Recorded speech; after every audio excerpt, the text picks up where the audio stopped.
कुम्हार गांव के बाहर एक छोटी सी झोपड़ी में मोहन रहता था। पेट भरने के लिए उसके पास सिर्फ एक पुराना चाक था। हर सुबह सूरज निकलने से पहले वह उस चाक के सामने बैठ जाता और पूरा दिन मेहनत करके मिट्टी के बर्तन बनाता। फिर शाम ढलते ही वह अपने बनाए हुए बर्तन टोकरी में रखकर बेचने के लिए बाजार निकल पड़ता। बाजार पहुंचते ही मोहन जोर जोर से चिल्लाता, बर्तन ले लो, बर्तन, ठंडे पानी के मटके ले लो।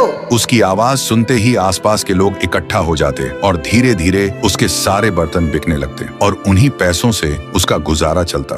फिर रात को घर आकर चूल्हा जलाता, सादा सा खाना बनाता, उसे खाता और थकान से चूर होकर सो जाता। लेकिन एक रात जब मोहन गहरी नींद में सो रहा था तो उसने देखा उसका वह पुराना चाक उससे बात कर रहा है। मोहन, तू ईमानदार है, मेहनती है, लेकिन याद रखना, कल सुबह जब तू पहला बर्तन बनाएगा उसे कभी मत बेचना। तभी मोहन अचानक घबराकर जाग गया। उसका पूरा शरीर पसीने से भीग चुका था, सांस तेज चल रही थी। वह खुद से कहने लगा, शायद ये सिर्फ एक सपना था। लेकिन उस चाक की आवाज अभी भी उसके कानों में बार बार गूंज रही थी। फिर सुबह मोहन ने जैसे ही पहला बर्तन बनाना शुरू किया, चाक धीरे धीरे घूमने लगा और उसके हाथ मिट्टी को आकार देने लगे और कुछ देर बाद एक बर्तन बनकर तैयार हुआ। लेकिन अजीब बात यह थी कि वह बर्तन साधारण मिट्टी का नहीं बना, बल्कि वह एक सुनहरे रंग का बर्तन बना। मोहन कुछ पल तक उसे बस देखता ही रह गया, क्योंकि उसने इससे पहले ऐसी चीज कभी नहीं देखी थी। फिर उसके मन में एक ख्याल आया, अगर मैं इस अनोखे मटके को शहर के किसी अमीर सेठ को बेच दूं, तो शायद मुझे बहुत सारे सोने के सिक्के मिलेंगे। लेकिन अगले ही पल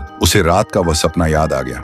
उसे कभी मत बेचना। मोहन ने गहरी सांस ली और उस मटके को उठाकर एहतियात से अपने पास रख लिया। फिर रात को जब वह बाजार से आकर झोपड़ी में बैठकर उस मटके को देख रहा था, तभी अचानक उस मटके से एक सुनहरे रंग की आत्मा बाहर निकली। यह देखते ही मोहन बुरी तरह डर गया, लेकिन तभी वह आत्मा बोली, डर मत मोहन, मैं इस मटके की आत्मा हूँ। तूने लालच नहीं किया, इसलिए मैं तुझे वरदान देती हूँ। इतना कहकर आत्मा ने अपना हाथ हवा में घुमाया और अगले ही पल मोहन की छोटी सी झोपड़ी एक खूबसूरत पक्के घर में बदल गई। उसके फटे हुए कपड़े नए कपड़ों में बदल गए। तभी वह आत्मा बोली, और जब भी तुझे अनाज की जरूरत होगी, इस जादुई मटके से मांगना, तुझे मिल जाएगा और ये मटका कभी खाली नहीं होगा।